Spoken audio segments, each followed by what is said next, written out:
Bienvenidos a Informe Misterio, el archivo de lo desconocido. ¡Señor! ¡Espera! ¡Ayúdame! Lo has escondido tú. Dime dónde lo habéis puesto y me lo llevaré. Mujer, ¿por qué lloras? Porque alguien se ha llevado a mi señor, no sé a dónde. Magdalena. Maestro. No me toques, porque aún no voy hacia mi padre. Ve a mis discípulos y diles que asciendo hasta mi padre, vuestro padre, hasta mi Dios, vuestro Dios. Pero antes yo iré a ellos en el mar de Galilea. Allí me verán.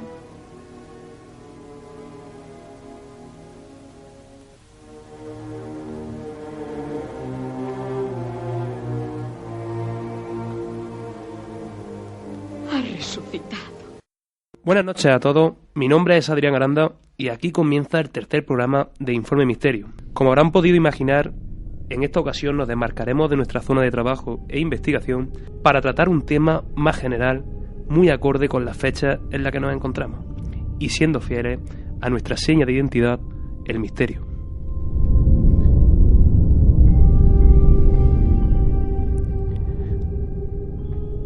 Como siempre, saludamos a Santiago Jesús Aranda. Buenas noches. Buenas noches, Adrián. Y para entrar en materia, damos paso al sumario.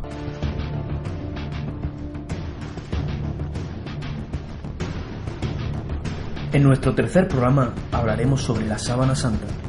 Entrevistaremos a un estudioso de la síndrome de Turín que nos revelará los diversos misterios que engloban la reliquia de la pasión, muerte y resurrección de la figura de Jesús de Nazaret.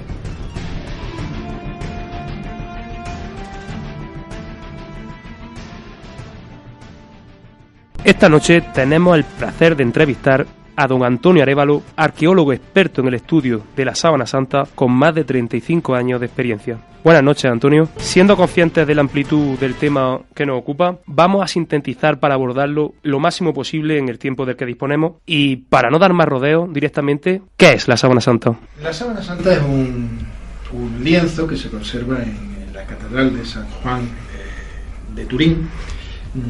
Se conserva en un relicario, de cuando en cuando se hace una ostensión pública, se saca, muy bien protegida, eso sí, por cristales blindados para que no se dañe, y se trata de un lienzo tejido en tela de lino, además con una textura muy particular en forma de espiguilla, es decir, los hilos no se cruzan ortogonalmente haciendo en ángulo recto, sino que van haciendo la forma de una espiga, una forma muy característica. Una tela muy fina, que mide 4 metros 10 de largo. Se supone que es un lienzo funerario, no un sudario, sino una mortaja, que envolvió un cadáver. Lo que la hace particular, lo que la hace especial, es que conserva la impresión de ese cadáver. Bueno, se trataría de colocar el cadáver sobre la mitad de la sábana y la otra mitad, pues, taparlo, digamos, como si estuviera metido en un saco de dormir, solo que al revés, es decir, en vez de doblar sobre la zona de los pies, doblaría sobre la zona de la cabeza. Esto hace que tengamos una impresión de la parte frontal y de la parte dorsal de ese cadáver.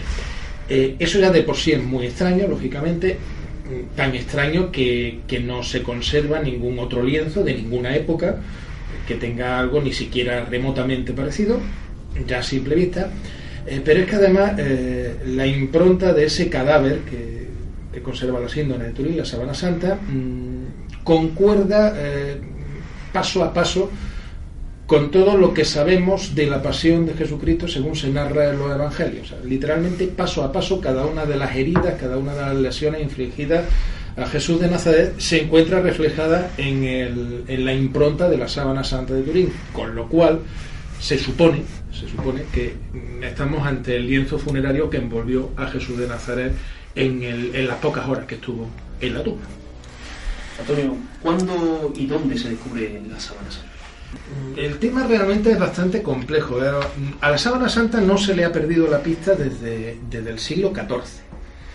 Es decir, en el siglo XIV aparece en Francia, en el sur de Francia, en Lirey, donde una viuda, la viuda de Godofredo de Charny, que había quedado viuda precisamente porque durante una guerra el marido había muerto y el rey de Francia se lo agradeció muchísimo que muriera por la patria, pero la cosa se quedó en el agradecimiento. Es decir, a la viuda en esta época pues le quedó bastante pocos medios, y una de las pocas cosas que encontró para poder subsistir fue exponer en una colegiata, en una iglesia, exponer esta reliquia.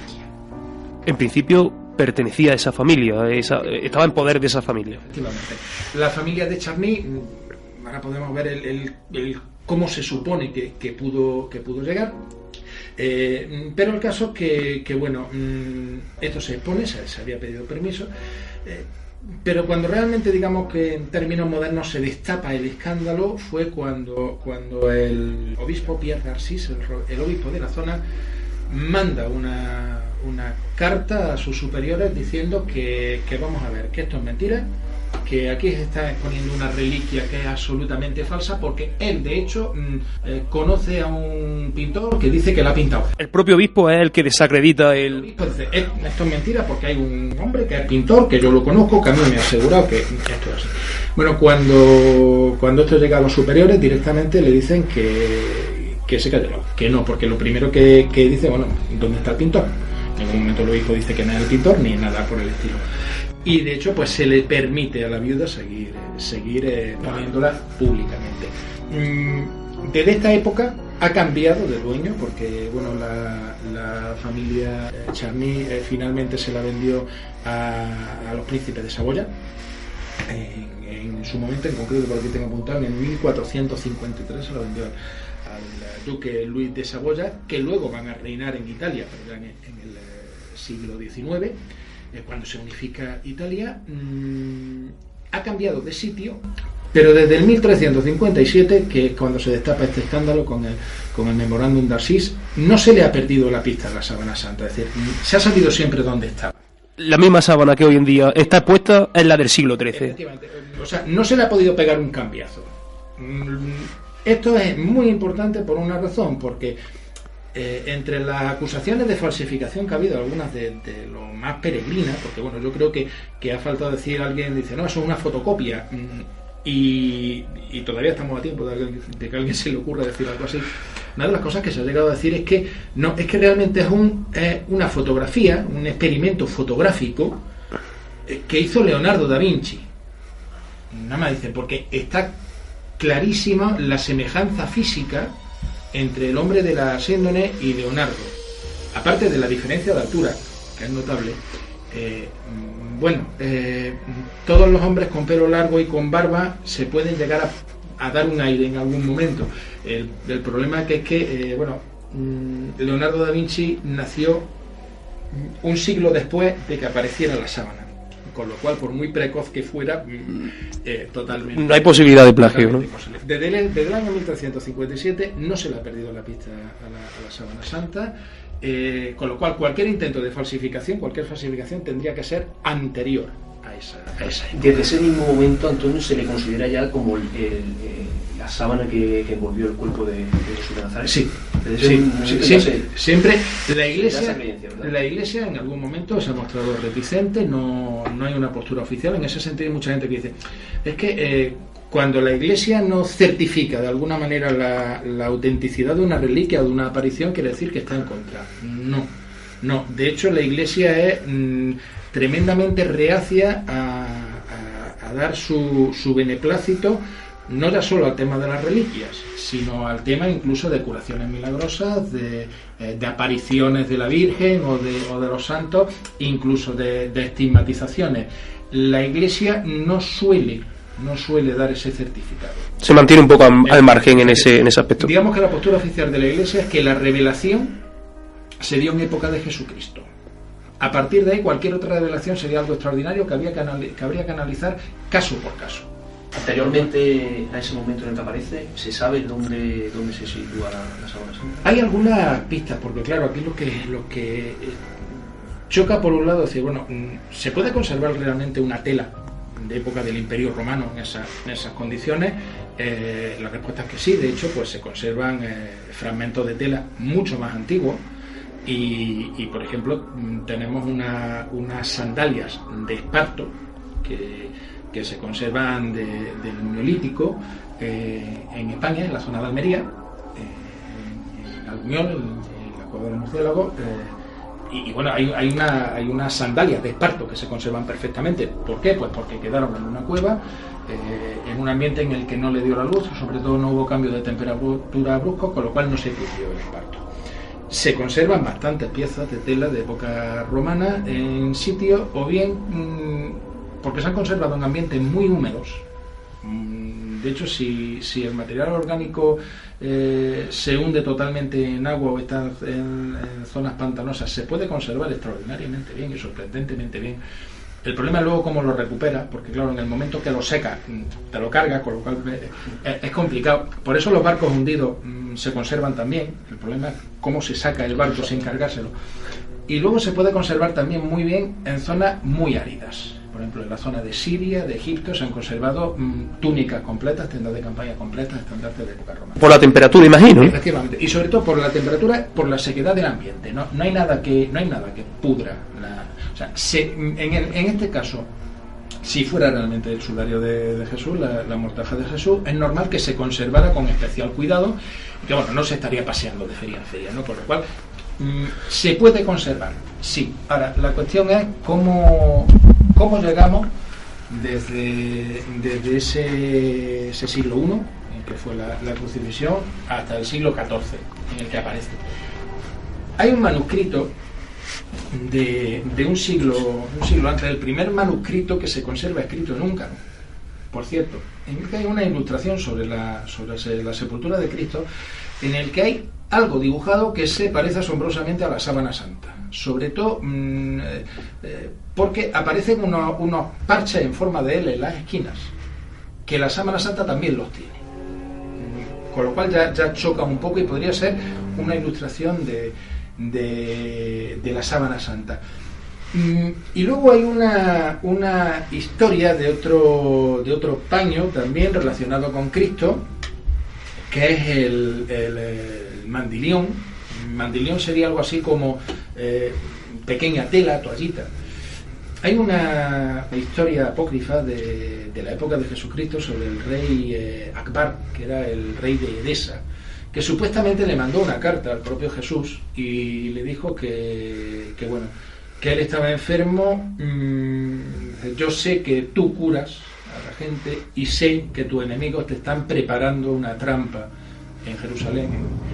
Por eso te invito a venir a mi reino, porque yo tengo un reino pequeño pero honrado. Ven, vive conmigo. Y bueno, ya digo que es una historia apócrifa. Jesucristo le contestaría diciendo: yo no puedo ir donde tú vas, donde tú estás, pero no te preocupes, porque cuando yo me vaya, uno de los míos te llevará algo. La tradición dice que efectivamente le llevó un lienzo que había pertenecido a Cristo. Akbar estaba enfermo de lepra, y cuando se limpió con ese lienzo se curó de lepra. Eso la leyenda dice que pudo ser uno de los lienzos funerarios de Cristo y que por eso tenía que esperar a. Lo que sí es cierto y está históricamente demostrado es que la ciudad de Edesa, que está en Asia Menor, en Turquía, fue un foco muy primitivo de cristianismo. Y la tradición dice que estaba ligado a una reliquia de Jesús. No sabemos qué reliquia, pero lo cierto es que prácticamente desde el primer momento allí empieza a haber movimiento de cristianismo. O sea, no ya seguidores judíos, sino seguidores de Cristo, de Jesús de Nazaret.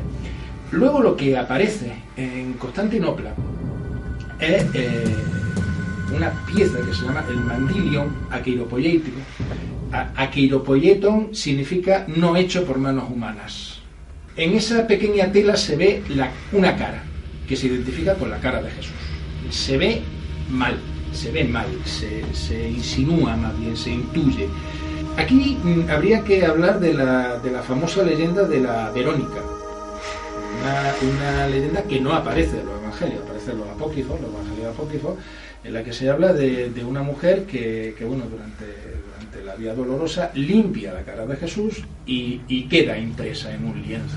Bueno, pues durante mucho tiempo se creyó que el mandilium se podría tratar del paño de la Verónica. ¿Por qué podría ser el paño de la Verónica? Es decir, es que hay un tabú en la cultura judía con todo lo que tenga que ver con la muerte. Pero el paño de la Verónica se confeccionó, quedó hecho milagrosamente antes de la muerte. Con lo cual podría ser... Bueno, ¿y por qué va a ser mentira la historia? Por una razón muy simple, porque Verónica no es un nombre judío. Y de hecho, Verónica significa vera e icona, que es auténtica imagen. Con lo cual, como mínimo, mosquea un poquitín el tema. El caso es que, efectivamente, ese mandilium se conserva en una iglesia de Constantinopla, se expone. Algunos hijos de algunos emperadores se quejaron de que lo mal que se veía eso, de que se intuye, porque bueno, una de las cosas que hay que decir es que la sábana santa realmente cuando uno la ve, no ve una imagen real, lo que está viendo es un negativo. Ya veremos después de eso, es decir, porque una de las características más extrañas, ¿no? Es decir, lo que estamos viendo son los valores de luz y de sombra invertidos. Es decir, vemos pues la parte de la nariz, de la frente la vemos en oscuro, mientras que la parte que tenía que estar más hundida está en claro, ¿no? Totalmente al revés de lo que... Los valores, como si éramos un negativo fotográfico. Pues bueno, algunos hijos de emperadores bizantinos, un poquito obviando lo sagrado del tema, da la sensación de leyendo los textos que la cosa de y para esto hemos venido a ver esto, pues no se ve, no se nota que es feo, ¿no? Algo por el estilo. El mandilium se conserva en Constantinopla hasta uno de los episodios más vergonzosos de las cruzadas, que fue el saqueo de Constantinopla, que era una ciudad cristiana. El saqueo de Constantinopla por parte del ejército cruzado. Razón, los cruzados tenían que cruzar desde Venecia a la Tierra Santa, y en Venecia había unas disputas por el poder y poco más o menos no se podía cruzar, y aprovechando el tema, pues alguien dijo en Bizancio: hacemos una cosa, yo conquistáis la ciudad, me dais a mí el poder en Constantinopla y yo dejo que pase. ¿Qué pasa? Que los cruzados, pues lógicamente, pues ya que estamos aquí, hemos tomado la ciudad, pues la sacamos. ¿Qué vamos a hacer aquí? Decir, bueno, todavía no se había inventado la fotografía turística y tal, por sacar. ¿Qué pasa? Que a partir del saqueo de Constantinopla, pues lógicamente empiezan a venir un montón de reliquias que aparecen en Occidente. Procedentes de Constantinopla. Del saqueo de Constantinopla. Bueno, ¿y cómo lo sabemos? Decir, bueno, pues porque había un montón de peregrinos que lógicamente cuando volvían de Tierra Santa decían: oye, pues yo he visto en Constantinopla esto, he visto en Jerusalén esto. Bueno, pues después del saqueo esas cosas ya no se ven. Desaparecieron. Con lo cual podemos rastrear un poquito las reliquias que se perdieron. Poquito después del saqueo, la sábana santa aparece en Francia. Con lo cual, digamos que posiblemente los capítulos perdidos de la sábana santa se puedan reconstruir con el mandilium. De hecho, en la zona de la cara de la sábana santa, es cierto que se nota una cierta decoloración, es decir, la tela parece que está más clara, más desgastada, y que posiblemente lo que hicieron fue ese paño de 4 metros doblarlo para que solo se viera la cara, porque de esa manera además daba menos cosas ver. Eso es lo que puede ser la explicación de por qué. Lógicamente ahí estamos hablando de lo que es una hipótesis histórica, no podemos corroborarla, pero lo cierto es que las primeras representaciones de Cristo que pertenecen al arte romano lo representan como algunos dioses romanos, dioses jóvenes, tipo Atis, por ejemplo. Es decir, es un joven sin barba, con el pelo rizado, la figura del buen pastor. No se le representa nunca como un crucificado, pero a partir de determinado momento las monedas bizantinas y el arte bizantino empieza a representarlo siempre sistemáticamente de la misma manera. Todo el mundo sabemos lo que es la cara de un Cristo. Bueno, ¿y por qué todos los Cristos tienen la misma cara? Porque no tiene por qué, pero es que en el arte bizantino, precisamente surgiendo de la zona de Constantinopla en esta época, todos los Cristos tienen una cara más bien cuadrada, la barba partida en dos partes. Ningún Cristo tiene una barba única, tiene dos puntas. Para los que tenemos barba sabemos que eso no es lo habitual, es bastante raro. Siempre aparece una zona sin pelo entre el labio inferior y la parte de abajo de la barba. Tampoco es normal, lo normal es que se tenga la mosca, que se llama en algunos sitios. El pelo invariablemente con raya en medio, largo y con 2 mechoncitos de pelo, además saliendo del centro de la frente. Eso posiblemente sea un error de interpretación de una mancha que aparece en la sábana santa. Pero absolutamente todos los cristos bizantinos tienen la misma cara. Están copiando todos un modelo. Eso es lo que yo quería preguntarte ahora, Antonio. ¿Qué rasgos son los que compone la figura que refleja la sábana santa? ¿Qué rasgos componen esa figura? Bueno, pues ¿qué aparece en esa sábana? ¿Qué se puede apreciar? Lo primero, bueno, es la tela de lino. Presenta un color que no es, podríamos denominarlo blanco roto, blanco sucio, o sea, un color crema muy claro. El lino, pues lógicamente a la larga pues va distinguiendo, y lógicamente a nadie se le ha ocurrido lavar, menos mal. Se le ocurrió hacer lo que le CEMU de Borja, con lo cual pues efectivamente ha ido cogiendo ese color crema. Bien, pues en esa sábana lo que aparece, como decíamos, era unas imágenes en un color ligeramente más tostado. Como decimos, la imagen que aparece es en negativo. Eso se descubrió en el año 1898, cuando se le tiró la primera fotografía, nada menos. Como digo, aparece la imagen en negativo, es decir, todo lo que nosotros vemos que debería de tener más luz es más oscuro. Es decir, los pómulos, la nariz, la frente, el pecho, el abdomen, eso aparece en oscuro, mientras que las zonas que están, por ejemplo, la zona de los párpados, los laterales de la cara, aparecen con el color de la tela. La formación de la imagen a día de hoy es un absoluto misterio, porque bueno, lo único que da esas características es que se hubiera tostado el lino. No sabemos cómo se tostó, y además con una precisión que solo pilla las primeras fibras de cada hilo. Ahí está el kit de la cuestión de cómo se formó la imagen. La incógnita, ¿verdad? El misterio. ¿Qué es lo que hace que se proyecte, ¿verdad? Efectivamente. Y lo que aparece es, bueno, como digo, la impronta de un cuerpo, la parte frontal y la parte dorsal, de un hombre de aproximadamente 1,85 de altura. Un hombre muy alto, lo que diríamos hoy, un tío bueno. Tío, no es que los rasgos perfectos, se podría decir. No es que ahí el tema de la perfección, pues lógicamente habría que verlo por civilizaciones, por momentos y tal, pero ciertamente un hombre que tenía que tener una presencia física impresionante. Y unas proporciones considerables. Sí, o sea, se podría ganar la vida hoy perfectamente como modelo, además unos hombros anchos y todo eso. Como digo, pues bueno, con pelo largo, barba, y luego pues tiene una serie de heridas que corresponden con lo que sabemos de la pasión de Jesús. O sea, tiene heridas de clavos en las muñecas y en los pies, bueno, suponemos de clavos, es decir, tiene una herida punzante, tiene una herida masiva en el costado derecho, que se podría identificar con la lanzada, y después tiene más de 140 golpes de latigazos repartidos por todo el cuerpo. Además, en la zona de la cabeza, tanto la frente como la nuca, tiene también unos regueros de sangre correspondientes a heridas punzantes que se podrían identificar con la corona de espinas. Aparte, análisis más concretos de la cara, pues le falta una buena porción de barba, posiblemente arrancada, y la nariz la tiene rota. O sea, la nariz se ve perfectamente que la tiene totalmente desviada, los pómulos los tiene muy hinchados. Por curiosidad, en los clavos, la imagen de los clavos, en los pies, ¿1 o 2? Una de las cosas que más me sorprendió en su momento, es que hay una diferencia de longitud de las piernas. O sea, si uno mide las piernas, una está 15 centímetros por encima de la otra. Es que el hombre de la síndrome, o Cristo, es que era cojo. Se llegó a pensar que podía ser una deformación profesional.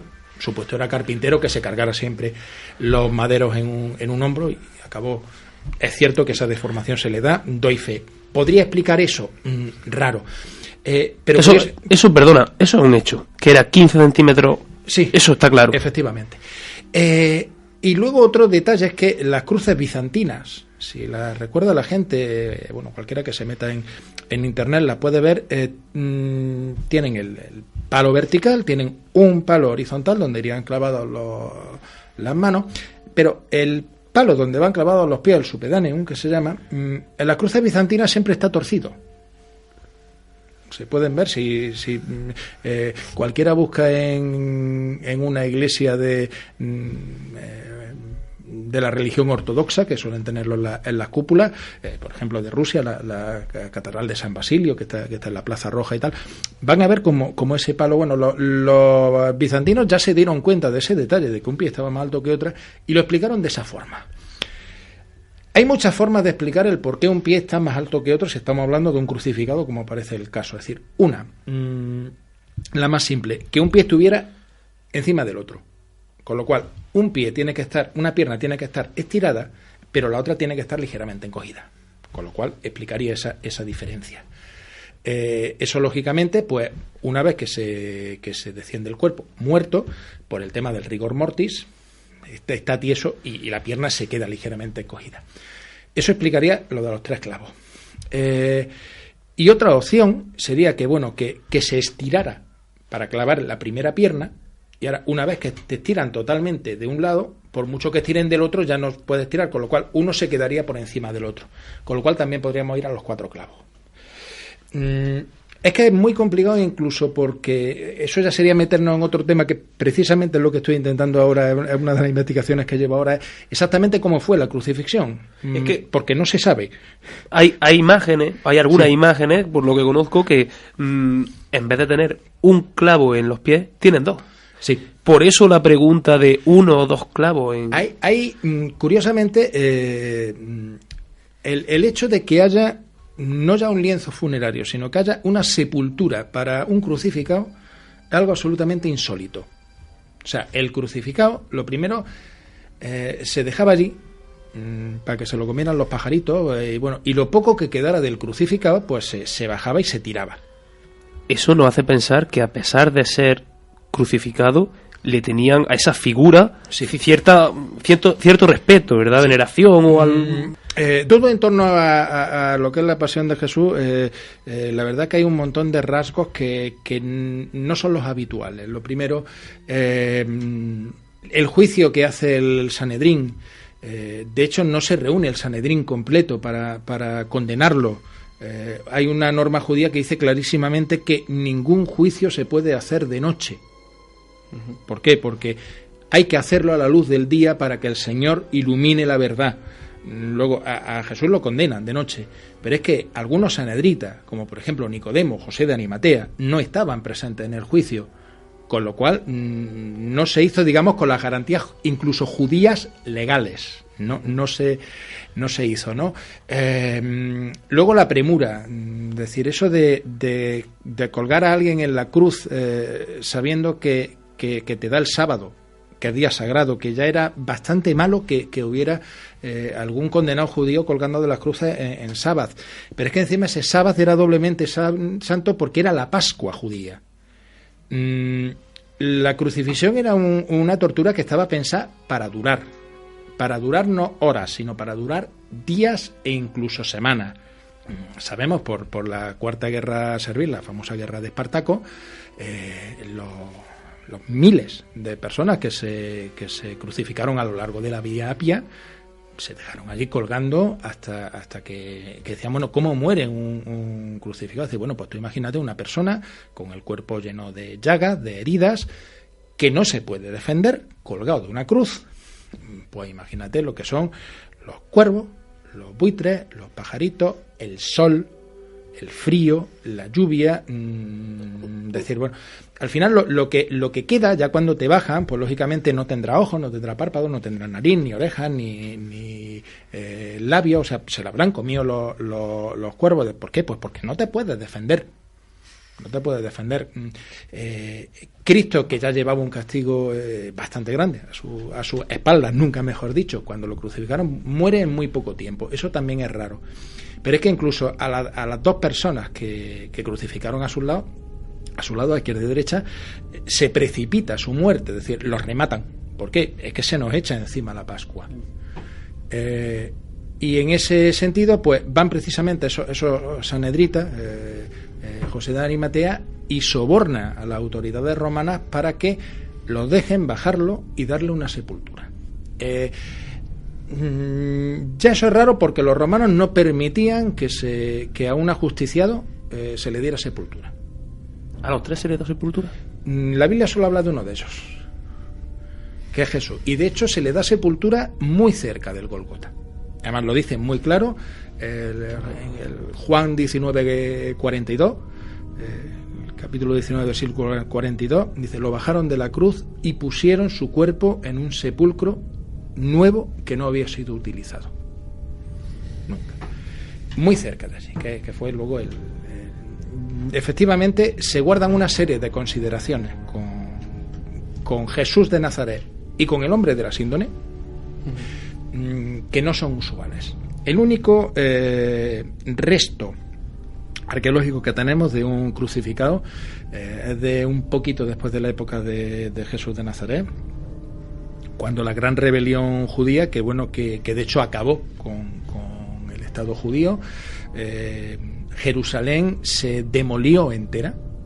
Como dijo Cristo, no quedará piedra sobre piedra. Efectivamente, Tito, el que fue luego emperador, mandó que se desmontara piedra a piedra toda Jerusalén, todas las murallas, y lo único que conservó fue lo que hoy es el Muro de las Lamentaciones, que formaba parte del templo, y lo dejó para que se viera lo grande que había sido Jerusalén. A partir de entonces, pues Jerusalén pierde el nombre y se denomina Aelia Capitolina, y es una ciudad romana más.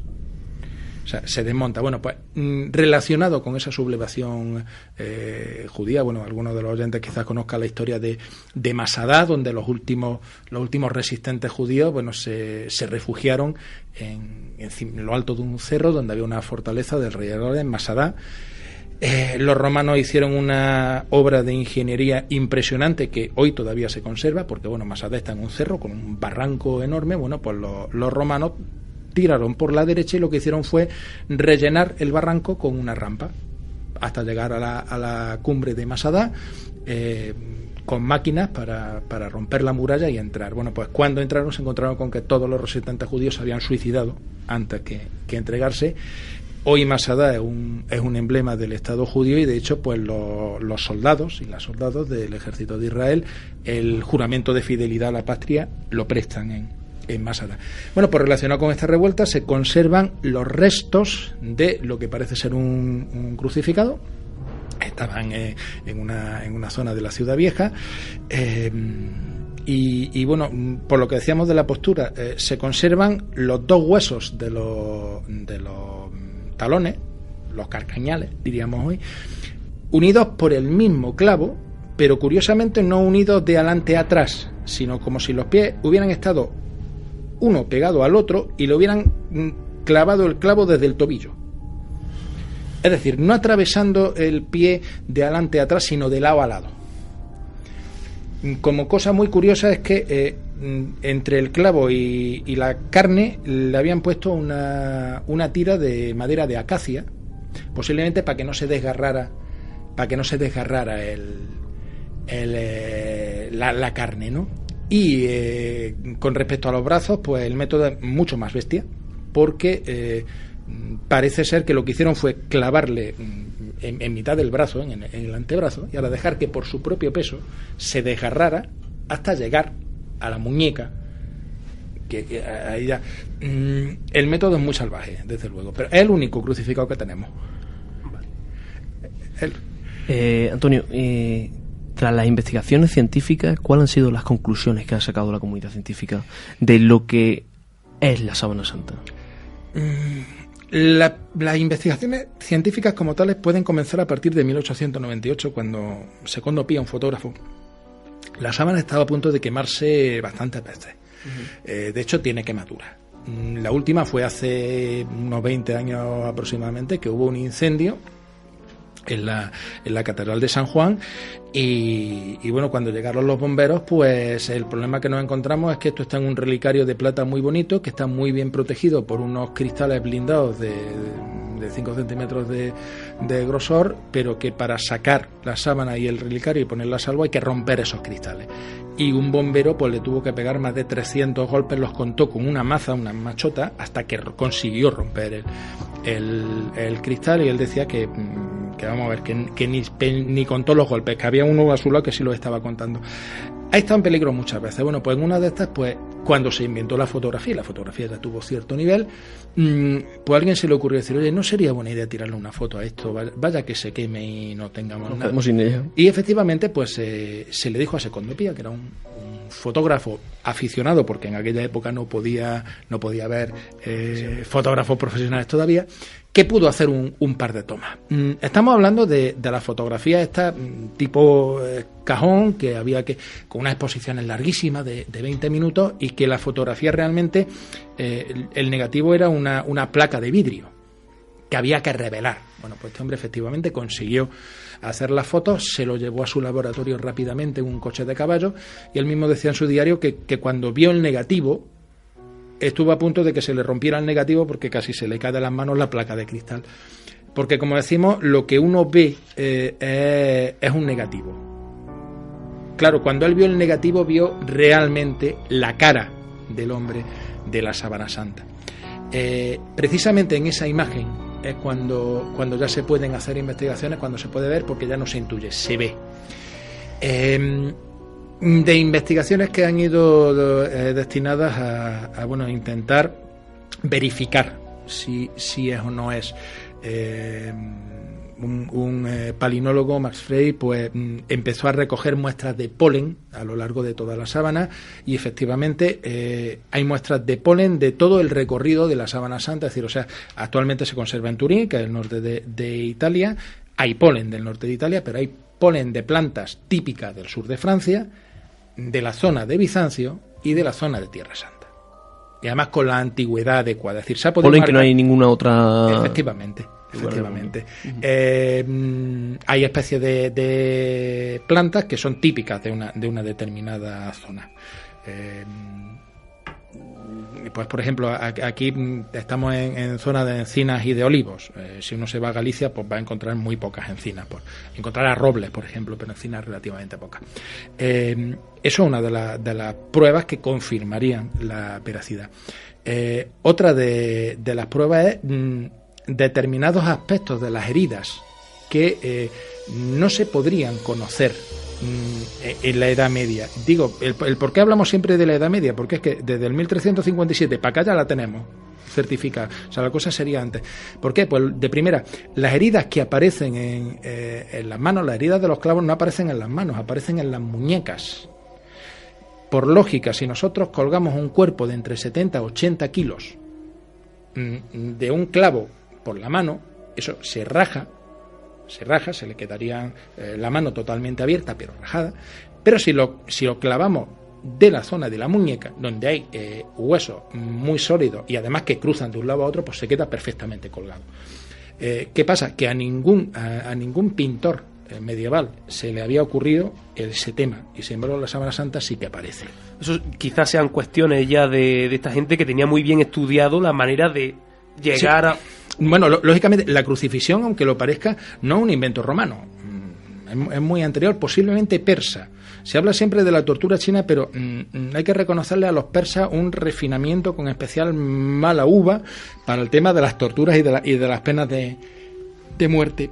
La crucifixión es un invento anterior a los romanos, y que se ha mantenido hasta hace poco. Todavía se mantiene, todavía hay crucifixiones en algunas zonas del mundo sin ningún tipo de problema, en algunos países árabes, en la zona de Sudán, por ejemplo. En Japón, hasta la Segunda Guerra Mundial, había crucifixiones, con lo cual... más detalles que se han averiguado. Bueno, pues a alguien se le ocurrió someter la imagen de la sábana. Bueno, lo primero, lo del negativo, ya otra, se le ocurrió someterlo a un analizador de imagen. Entonces lo que les dio fue una imagen tridimensional. Es decir, vamos a ver, las zonas que tenían que estar más salientes son las que están más oscuras. Y las que están más entrantes, los recovecos, son los que están más claros. Pero además con una exactitud matemática impresionante. Otra prueba que sería otra prueba a favor. Otra de las cuestiones que en fotografías que se hicieron de detalle, en el año 1978 hubo un proyecto que se llamó STURP, el Shroud of Turing Research Project, que fue la primera vez que se dieron unos permisos bastante amplios a un grupo de investigadores, gente de la NASA incluso, para, entre otras cosas, bueno, darle la vuelta, coger algunas fibras, limpiar. Fue la primera vez. Bueno, pues una de las cosas que apareció en ese proyecto fue que se tiraron unas fotos de los ojos que parecían muy raros, realmente muy redondos y muy saltones. Y bueno, cuando aquello se amplió, pues se veía una forma como un caracolillo y algo que parecían unas letras. Una K, una C, una A, una I. Bueno, pues eso coincidía exactamente con una moneda acuñada en Jerusalén por Poncio Pilato, un leptón, un calderilla realmente, en la que aparece una especie de báculo de adivino, ese caracolillo, y la K y la CAI corresponderían a Tiberio Caesaros, o sea, Tiberio César. Eran monedas que estuvieron muy poco tiempo en circulación, porque de hecho la comunidad judía se sublevó, porque decían que ellos no estaban dispuestos a utilizar una moneda que tuviera un símbolo mágico, religioso, romano, como era ese báculo de adivino. Algo así como un certificado de que era de la época. Exactamente, coincide perfectamente con la época. Efectivamente, es decir, además, como eso estuvo muy poco tiempo en circulación, porque fue uno de los grandes pollos que le montaron a Poncio Pilato, lo tuvo que retirar de la circulación. Por contra, hay una prueba, que fue la más polémica, que es la que se engancha a todo el mundo a decir, uy, es que esta dice que es falsa, que fue la famosa prueba de carbono 14 que se hizo. Bueno, se hizo una prueba de carbono 14 utilizando el método triple ciego, es decir, se cogen 3 muestras de telas de distintas épocas, una es la de la Sábana Santa, y le vamos a hacer una prueba. Esto se manda a una serie de laboratorios distintos, se hace de manera que lógicamente ellos no sepan la que están datando, ¿vale? Porque si dice, vale, esta es la de la Sábana Santa, pues, vamos, ya va condicionado un poco, ¿verdad? Efectivamente. Ya cuando, o sea, hubo la de la Sábana Santa, otra egipcia de una época parecida y otra medieval. Ya hubo algún investigador que dijo, es que esto realmente es una tontería hacerlo así en secreto, porque simplemente por el tipo de tejido que tiene la Sábana Santa, ese tejido en espiguilla al que yo hacía referencia antes, ya se nota cuál es la de la sábana. Pego realmente lo que estamos haciendo. Pero bueno, vamos a hacerlo.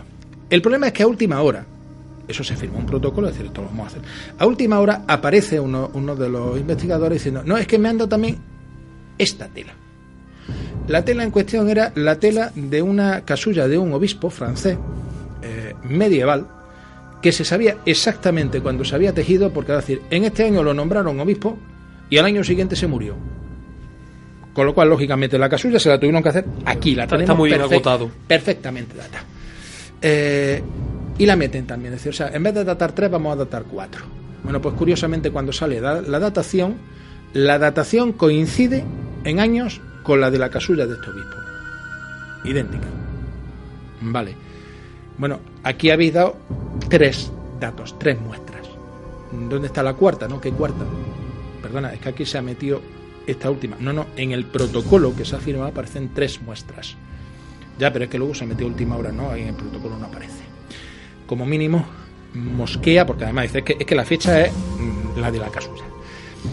Luego, y ya hablo como arqueólogo, la datación de carbono 14 tiene un problema básico, a pesar de que se ha refinado mucho en las últimas décadas. La datación por carbono 14 consiste en que, bueno, cualquier ser vivo, una planta, un animal, una persona, absorbe durante toda su vida carbono del aire.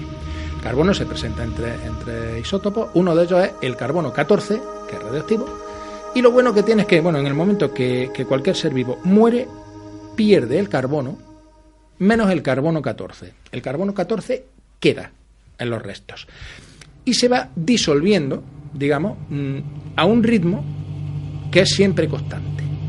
O sea, pasado X años ha perdido la mitad, cuando pasan el doble de esos años has perdido, con lo cual siempre vas perdiendo la mitad a lo largo de ese periodo, pero siempre va quedando un remanente que se puede medir.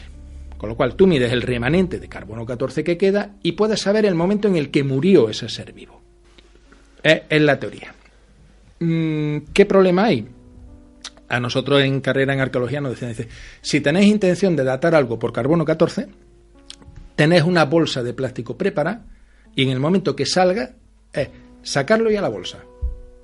Porque como lo dejéis al aire, se contamina. Si por ejemplo, hay un coche al lado echando humo, absorbe el carbono del coche y pueden pasar dos cosas, o que se rejuvenezca porque tiene más carbono, o porque como ha absorbido carbono que procede del petróleo, envejezca la muestra. En cualquier caso, que queréis hacer algo con carbono 14, en el momento que salga la bolsa cerrado, como le dé el aire, problema realmente que de primera la sábana santa no ha estado aislada, o sea, no es una muestra idónea para datarla, y de segunda, pues ni siquiera sabemos cómo se ha formado la imagen, con lo cual, bueno, posiblemente la imagen se haya formado por algún tipo de proceso que haya afectado a carbono 14. Pero bueno, como dicen por ahí, ¿vamos a admitir submarino como animal acuático? Es una prueba. Es que hay otro montón de pruebas a favor.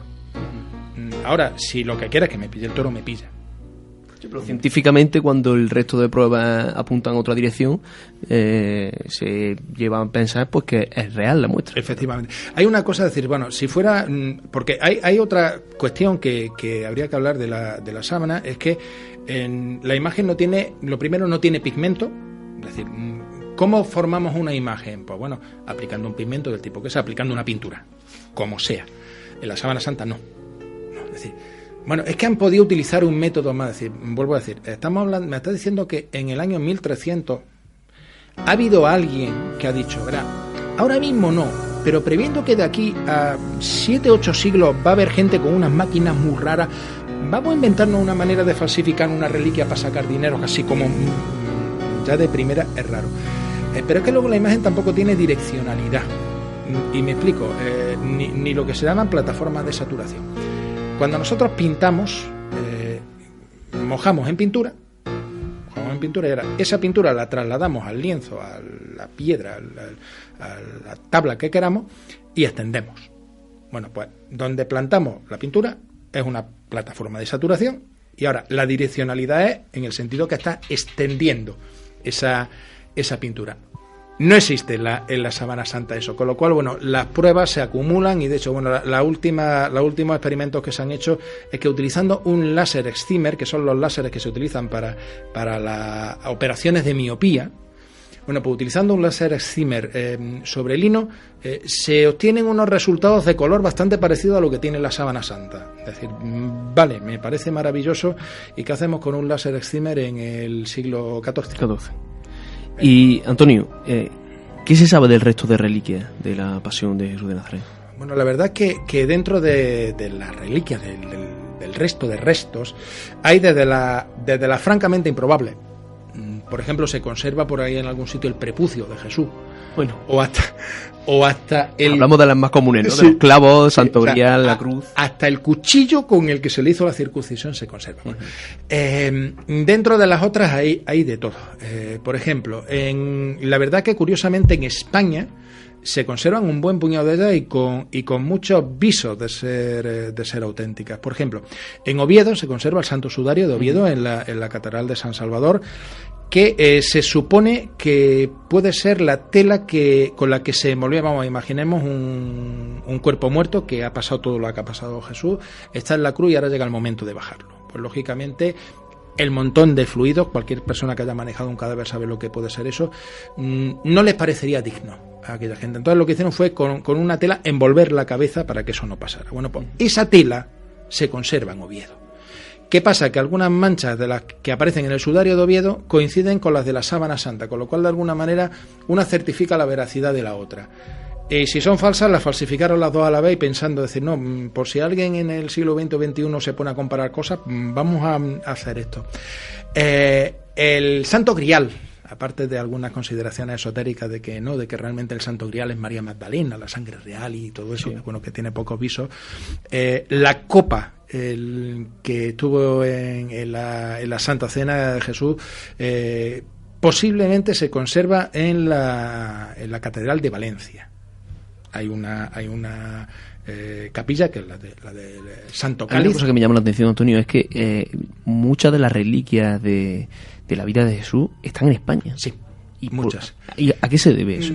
En concreto, el Santo Grial, la historia que tenemos es que, bueno, se traslada desde la zona de Tierra Santa hasta Roma. Eso entra dentro de lo normal porque, bueno, Roma era la capital del mundo en aquel momento y gran parte de los discípulos de Jesús, algunos de ellos, acabaron en Roma. Caso de Pedro, que era discípulo directo, o Pablo.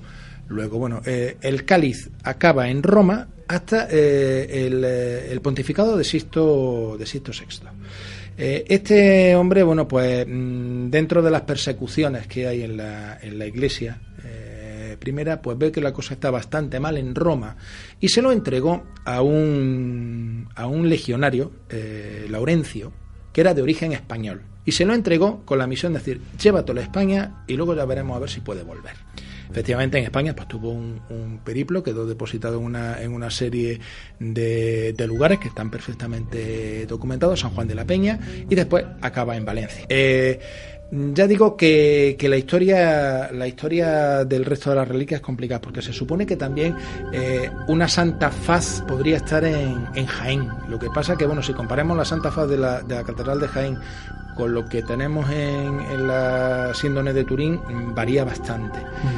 Una explicación también es que algunas de esas reliquias las trajeran los visigodos. Es decir, los visigodos saquean Roma en el año 410.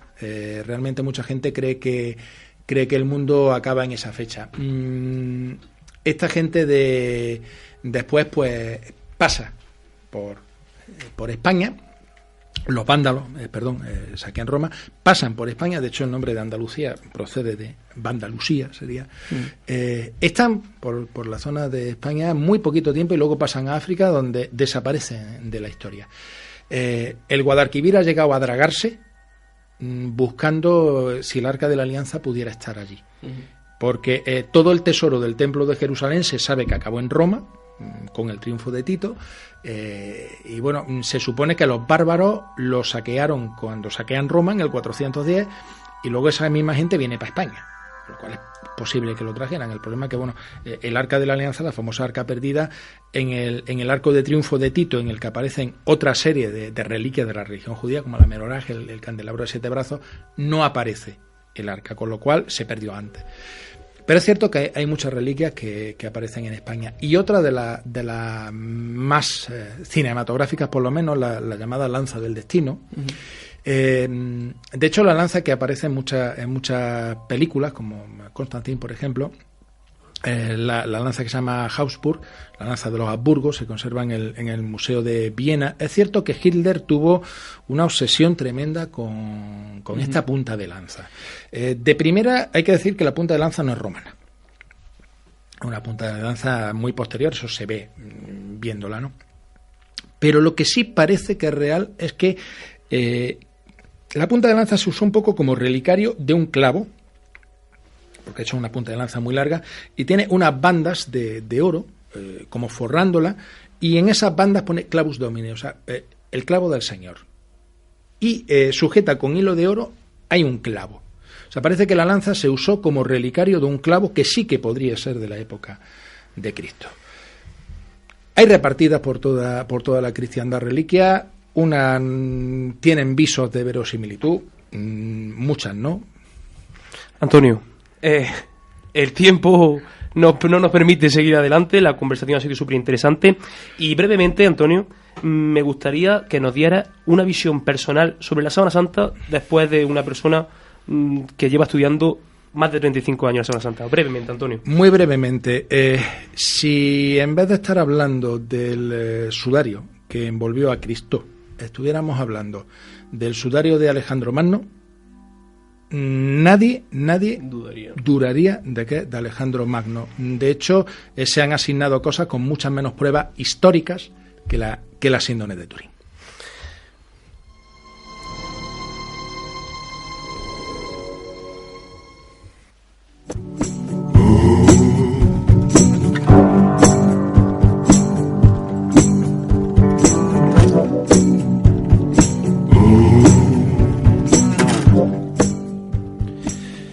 Bueno, hasta aquí el tercer programa de Informe Misterio, que nos ha puesto sobre la mesa algunos misterios de las reliquias de Jesús de Nazaret, en particular la Sábana Santa. Me gustaría despedir a Antonio. Muchas gracias por haber venido, muchas gracias por compartir tu conocimiento con nosotros. Espero que sigamos en contacto y que, por supuesto, Informe Misterio está a tu disposición para todo lo que necesites. Pues exactamente lo mismo a vosotros. Un saludo a todos y a todas las oyentes. Y bueno, Informe Misterio ya sabe cuál es mi móvil, ya sabe dónde estoy. Muchas gracias. Santiago Jesús, buenas noches, gracias. Muchas gracias, Adrián. Me gustaría dar las gracias de nuevo a todos los oyentes por esta muestra de apoyo, por la aceptación que ha tenido el segundo programa. Esperamos seguir estando a la altura y, por supuesto, gracias a Pedro Pérez, que se encuentra en el estudio. Muchas gracias por estar con nosotros. Y poco más. Las redes sociales, recordarlas: Twitter, @InformeMisterio, el correo electrónico informemisterio@gmail.com y la página de Facebook a Informe Misterio.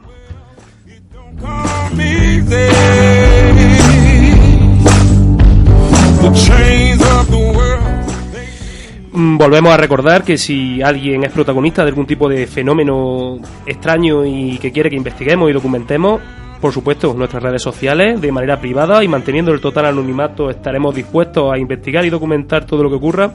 Y recordad, a partir de la emisión en Cadena Ser pueden escuchar este programa en iVoox, en Informe Misterio. Buenas noches a todos.